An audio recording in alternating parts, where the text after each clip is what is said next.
আজকে একটা বিশেষ কারণবশত মিডিয়ার বন্ধুদেরকে আজকে ডাকা। এটি দুঃখজনক খবর।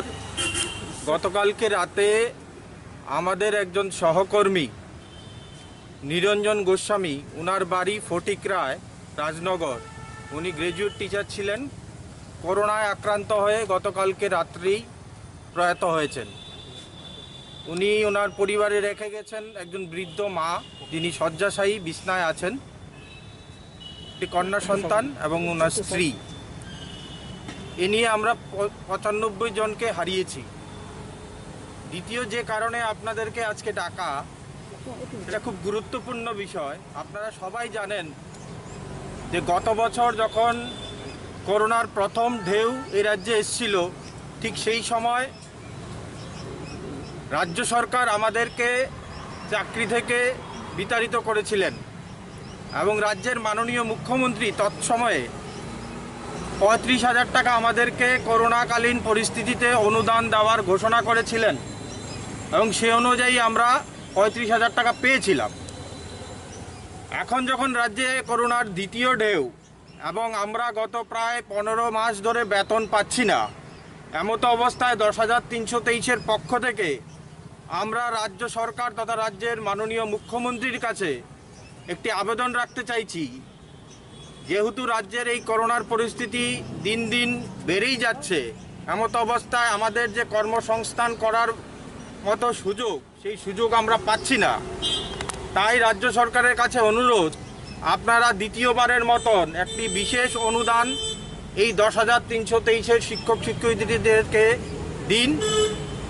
তার পরিমাণটা আমরা আমাদের তরফ থেকে 20,000 টাকা অন্ততপক্ষে আবেদন করছি রাজ্য সরকারের কাছে। কারণ এই অবস্থায় আমরা যদি সেদ্ধ ভাত খেয়েও থাকি, কিন্তু আমাদের পরিবারে যে বৃদ্ধ মা বাবা, শিশু সন্তানরা আছে, তাদের দুধের ব্যবস্থা, তাদের চিকিৎসার ব্যবস্থার যে টাকার খরচ, সেই টাকার যোগান আমরা দিতে পারছি না এবং যারই প্রতিফলন ঘটছে আমাদের পরিবারের সদস্যরা অসুস্থ হয়ে পড়ছেন, আমরা অসুস্থ হয়ে পড়ছি। তাই রাজ্য সরকারের কাছে আমরা অনুরোধ রাখব, আপনারা দ্বিতীয়বারের মতো আমাদেরকে একটি বিশেষ অনুদান হিসাবে 20,000 টাকা প্রদান করবেন, এই আশা রাখছি। আর যদি আমরা রাজ্য সরকারের তরফ থেকে এই ধরনের কোনো ঘোষণা আমরা না পাই, তাহলে আগামী দিন আমরা রাজ্যের 60টি বিধানসভা কেন্দ্র আছে এবং 60টি বিধায়ক আছেন এবং প্রত্যেক এলাকায় 10,323-এর সদস্যরা ওই বিধায়কের বাড়িতে যাব আমরা। কেননা আমরা রাজ্য সরকারের ভুলের কারণে চাকরি হারিয়েছি, তার দায়ভার রাজ্য সরকারকে নিতে হবে। কি বলুন পূর্বতন, কি বলুন বর্তমান, দুনো রাজ্য সরকারই দায়ী। আমরা জানি রাজ্য সরকার ত্রিপুরা সরকার। সুতরাং পূর্ববর্তী অবস্থানে যে দল ছিলেন প্রশাসনে, তারা আজকাল বিরোধী দল, আগে যারা বিরোধী দল ছিলেন এখন তারা প্রশাসক। সুতরাং উভয় ক্ষেত্রেই আমরা 60 জন বিধায়কের কাছে যাব যদি এই ধরনের কোনো অনুদান আমাদের এই মুহূর্তে না দেওয়া হয়। কারণ আমরা আমাদের পরিবারকে বাঁচানোর জন্য আপ্রাণ চেষ্টা করেও পারছি না এই করোনার পরিস্থিতির কারণে।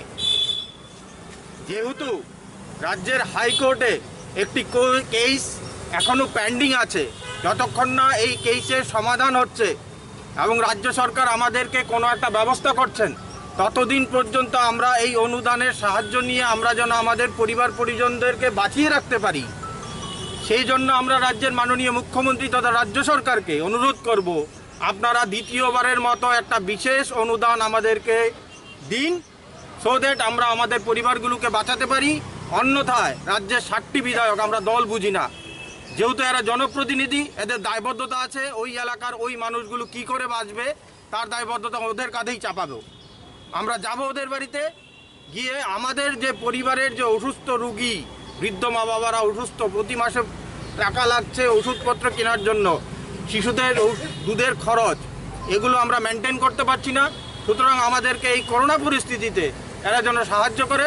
আগামী দিনে আমরা এই ধরনের স্টেপ নিতে যাচ্ছি, সেটা অ্যাডভান্স জানিয়ে দিয়েছি। কারণ গতকালকের মিডিয়াতে আমরা যে খবরগুলো দেখতে পেয়েছি, সেই খবর থেকে বোঝা যাচ্ছে রাজ্যে হয়তোবা লকডাউন বা কোনো একটা কিছু সরকার ঘোষণা করতে পারে, যদিও এখনও সরকারিভাবে কোনো ধরনের ঘোষণা হয়নি। তো এই করোনা সিচুয়েশনে আমাদের পরিবারগুলোকে বাঁচানোর জন্য আমরা এই আবেদনটুকু রাজ্য সরকারের কাছে রাখছি। পাশাপাশি আমাদের রাজ্যের যিনি চিফ জাস্টিস, আমাদের হাইকোর্টের মাননীয় চিফ জাস্টিসের কাছে আমরা দৃষ্টি আকর্ষণ করতে চাইছি।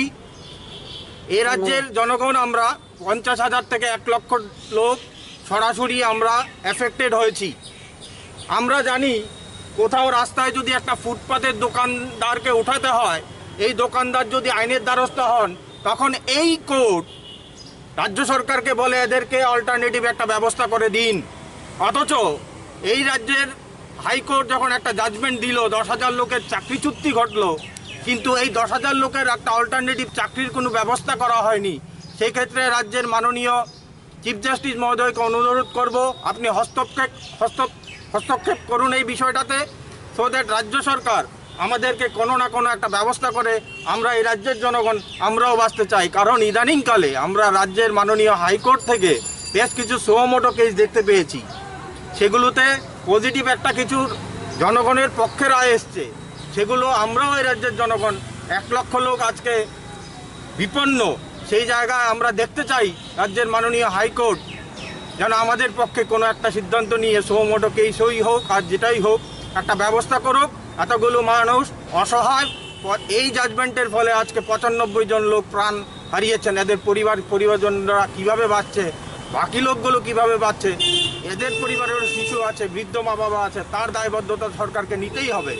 যেহেতু সরকার এই দায়বদ্ধতা নিতে চাইছেন না, সেক্ষেত্রে রাজ্যের মাননীয় হাইকোর্টের কাছে আমরা অনুরোধ রাখবো, আপনারা দয়া করে একটা ব্যবস্থা করুন, সো দ্যাট রাজ্য সরকার আমাদেরকে একটা ব্যবস্থা করে দেয়। ধন্যবাদ। এই